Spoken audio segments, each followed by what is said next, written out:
Sequels are always a very difficult and delicate thing. How can you recapture lightning in a bottle? How can you possibly improve on the already proven formula? Maybe you should play it safe and give people more of the same. Or maybe you should dare to add more things, develop new systems, push the boundaries of what can be possible. Sometimes changing things from the original in a sequel can lead to great success, but sometimes it can cause problems, deviating too much from what made the series so great in the first place. So when Rare released a sequel to their much-beloved flagship 3D collectathon platformer game, Banjo-Kazooie, and it differed significantly from the original, it drew quite a bit of criticism. All these large, complicated, and interconnected worlds, an abundance of collectibles, a huge amount of mini-games, some technical issues, lagging. It was clear that Banjo-Tooie was probably the weaker entry of the two in the series.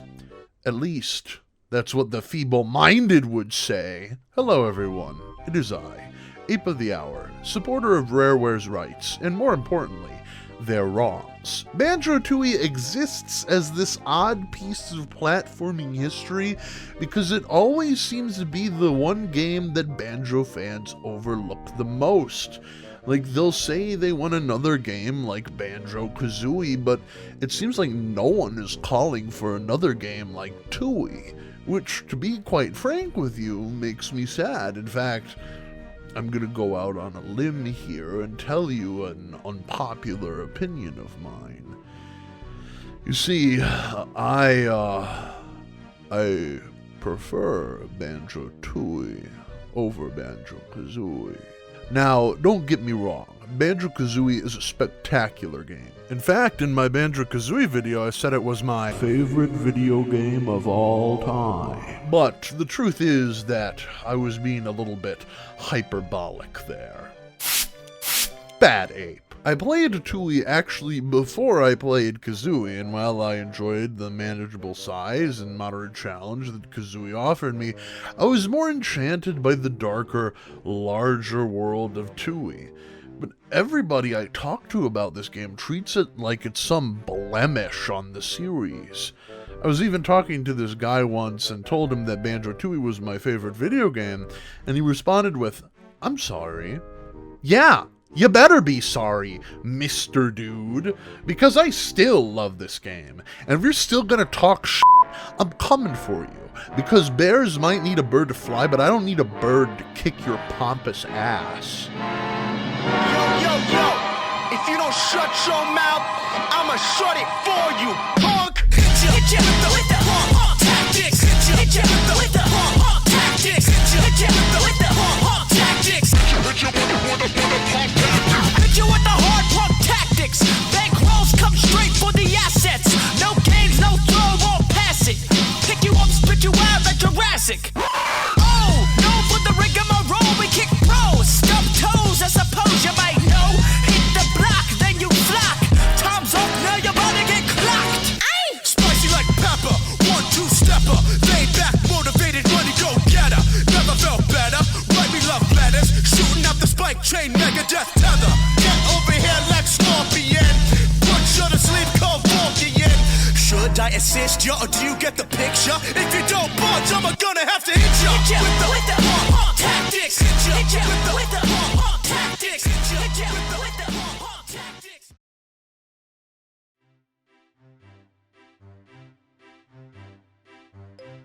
Alright, so, getting this out of the way, for those that can't read a Wikipedia article, Banjo-Tooie is a 2000 3D collectathon platformer game, developed by Rareware and originally published by Nintendo.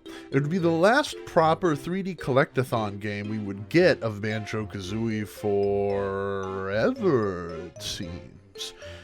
Not the last game with Banjo-Kazooie in it, but the last game where they'd be jumping around and collecting things. Okay, yes, I realize they could jump around and collect things a little in nuts and bolts, but I really don't want to talk about that game. Actually, you know what? No, I will talk about that game. Banjo-Kazooie Nuts and Bolts was a letdown. I don't care if you enjoy it or not. It was the most criminal case of false advertising in my entire life. Why have fans wait over 7 years for a sequel only to give them a piss-poor knockoff Lego customizable vehicle game, huh? That's what I want to know. And, you know, I have friends who will say this, and listen, I love you guys. I really, really do. But every time I hear the phrase, Nuts and Bolts is a good game, it's just not a banjo game, I'm 20% closer to having a brain aneurysm. We don't have to make excuses for it. I don't like it. It didn't hold my attention. It made the characters look really weird. It stunk. I'd rather Wow, I am terribly embarrassed, I'm sorry for having a heated hot guy moment, but you see, just like a Mocklin, I have to release the toxins and wastes from my body every once in a while. I'm just sorry that you've had to bear witness to it. The fact of the matter is, I really don't like or care for Banjo-Kazooie Nuts and Bolts. It was a game that severely disappointed me, to the point where I actually got a really bad migraine while playing it. If you enjoy the game, that's fine. That's your business, but please don't make it mine. Anyway, back to Banjo-Tooie. In my pants all day! Anyway, back to Banjo-Tooie. The game picks up 2 years after the first, with Gruntilda being resurrected by her sisters Blobelda and Mingella. Gruntilda takes revenge on Banjo and Kazooie by destroying their house, killing Bottles the Mole in the process. You know, this game is on a whole nother level when one of the main characters from the first game literally dies within the first few minutes. However, with Grunty being only skin and bones, she and her sisters plan to use a big old blaster to sap Isle of Hags, the isle where Banjo and Kazooie live, of all its life force to restore her body. Thus, Banjo and Kazooie, along with the help of others, set out to thwart Grunty's evil plans. Banjo-Tooie follows much of the same sort of formula as Kazooie. You go around collecting things like musical notes to unlock new moves, which you can use to collect jiggies that can unlock new worlds and generally progress in the game. However, there are a few notable changes. In fact, you know what? I should probably change my location as well. I'm always in some stuffy basement.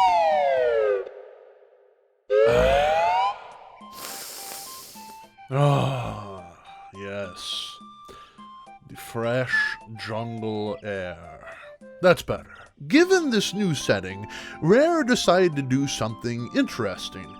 They made the hub world and the worlds within it larger and connecting them together, making them seem more diegetic.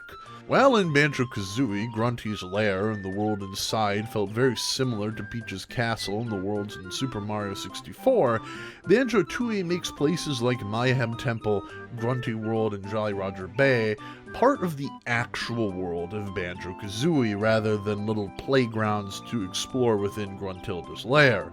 In doing so, the world of Banjo-Tooie feels much more broader and epic in scale, the stakes of the plot focusing not just on the life of one character, like Tootie, but rather the existence of this entire world that Banjo and Kazooie live in. But even though the worlds are larger, there's plenty of ways to get around quickly. In the hub world, there are silos that are outside major areas. In the worlds themselves, there's warp paths where you can go to various different sections of the world. There's a train called Chuffy that you have access to after the second world that you can go to most other levels in. And there's a lot of places where you can just go to other levels. This is because some jiggies and challenges are only available once you've unlocked abilities or gained access to other worlds. I never really found this to be an issue because I found that the worlds themselves had ample enough jiggies where if you really wanted to go back you could, but it wasn't totally necessary. On average, I'd say every world requires at least 3 to 2 missions that require backtracking, but again, not super pressing. Even for me, I really only backtrack the levels if I was like, I'm in the area, might as well do it. Another common complaint that's leveled against Banjo-Tooie is character movement speed. You see, even while using a move like Talon Trot, Banjo moves fairly slowly, which can cause the game to feel like it's dragging and backtracking missions feel more tedious. However, there is a workaround, and I'm going to share it with you. Pro tips.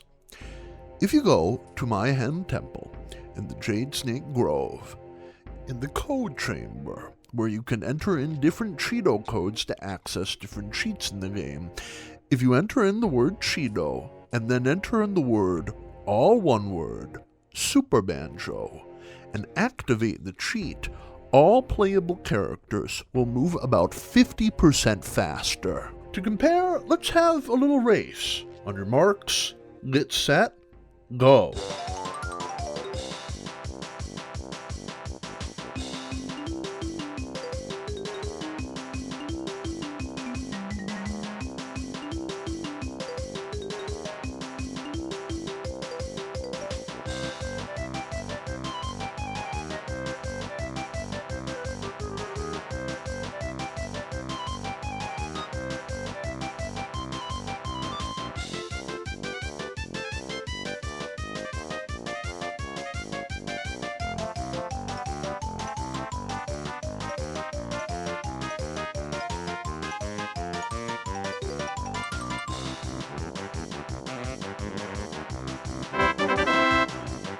Pretty nice, huh? And if you don't want your character to move so fast, you can always just turn it off. Also, notice I've been saying playable character. That's because Banjo-Tooie has a lot of different characters to play from. Banjo and Kazooie can now split up, offering a new wide range of abilities. You can also play as Mumbo, who gives you access to other challenges and areas. And we can't forget that this game, much like its predecessor, has transformations, only this time they're handled by another example of Rareware's insensitivity towards Native Americans. Humba Wumba. God, this and Chief Thunder, I don't know what they were smoking at this time. But the transformations are quite interesting in this game. You go from turning into a little stone statue guy, to a TNT plunger, a car, a submarine, a baby T-Rex, an adult T-Rex, a washer, a snowball, and a bee. I don't know about you, but just as a little apelet, I loved dinosaurs so much, so being able to play as a T-Rex in Banjo-Tooie blew my freaking mind. There's also Stop and Swap eggs in this game, which was a cancelled feature from Banjo-Kazooie, that you can still collect to unlock homing eggs, the Breegull Bash, and a new character in multiplayer. Yes, Banjo-Tooie has multiplayer, and it's very, very fun. But, more importantly, you can also gain the Ice Key to unlock the ability to turn Kazooie into a freaking dragon. But, other than the playable characters, I really love the worlds in this game. From Mayan temples to abandoned mines, theme parks, prehistoric badlands, and more, Banjo-Tooie offers a variety of different settings, accompanied by, in my opinion, Grant Kirkhope's best work. Banjo-Kazooie's soundtrack was a bit more cartoony. While Banjo-Tooie's soundtrack can be that way at times, I also find some tracks in here to be a bit more atmospheric, epic, and adventurous. It was a bit unusual for Kirkhope's work at the time. Some of my favorite tracks include the Jiggy Wiggy Temple,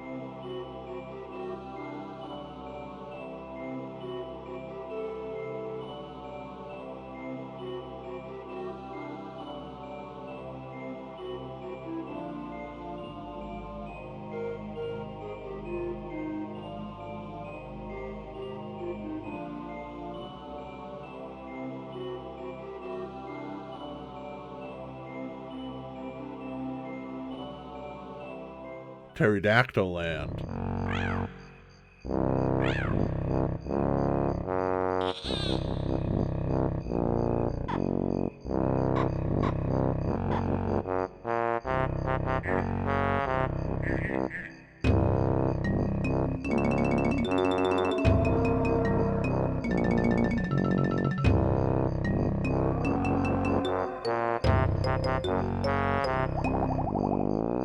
Mayhem Temple.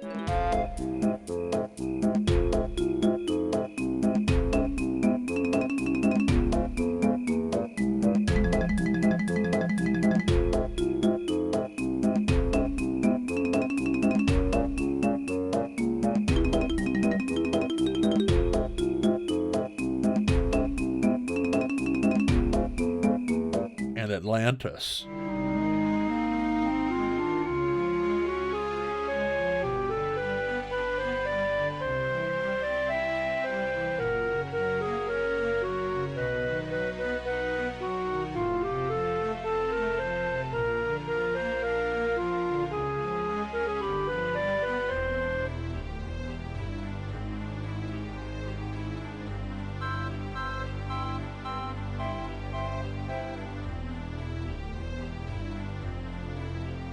Additionally, in terms of gameplay, Banjo-Tooie is as varied as they come. There will be sections where you do your typical platforming challenges or solve puzzles.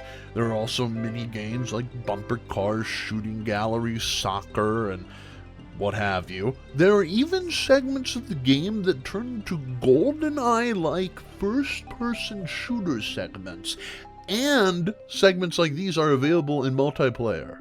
Why was GoldenEye so popular? It's crazy! And even though some of these segments are really difficult, and some even go so far as to say that some of the multiplayer segments or other challenges were really unfair, here's the thing. Come here. Get closer, okay? Come closer. I'm going to get so close. I'm going to hold your hand right now when I say this, okay? Listen. You don't have to 100% the game. You don't. You need to free yourself of this notion. You have to free yourself of these shackles. You don't have to get every jiggy. You don't have to get every Jinjo. You don't have to complete every challenge. It's okay. Your time is your time. If a segment is causing you stress, don't play it. There are only 90 jiggies in Banjo-Tooie compared to Banjo-Kazooie's 100. And do you know how many you need to complete the game? 70. Only 70. That's 20 challenges you could just skip over. That's quite a bit of leeway there. I'm not going to judge you if you do. If others do, screw them. They aren't worth your mental processes. You're gonna be okay, alright? Banjo-Tooie is a game that I will always hold very fondly in my heart. I can't forget the weekends staying up late playing this game while my high school friends would criticize me for not playing Kingdom Hearts instead. I haven't spoken to them in years, by the way, nor do I really feel any desire to. But I think it's time we reassess this game. Rather than looking at it as a mishap, I think we should look at it as a bold new direction for the series that sadly just didn't take. And if you love it as much as I do, speak up, goddammit. It's time we dab on these haters. There is a lot of good to be found in Banjo-Tooie, and if you have the will and the patience and the wherewithal to play it, I think you will find it to be rather enjoyable and rewarding. Maybe even more so than Banjo-Kazooie.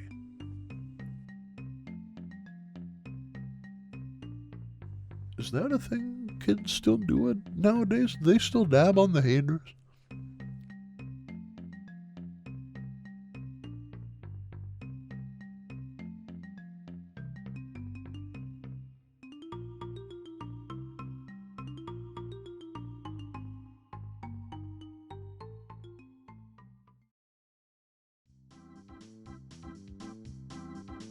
Pro tips.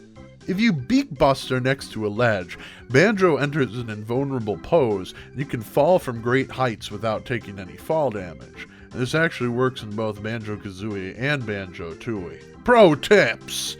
In the NTSC version of Banjo-Tooie, you can actually summon Mumbo from the bottom of his house.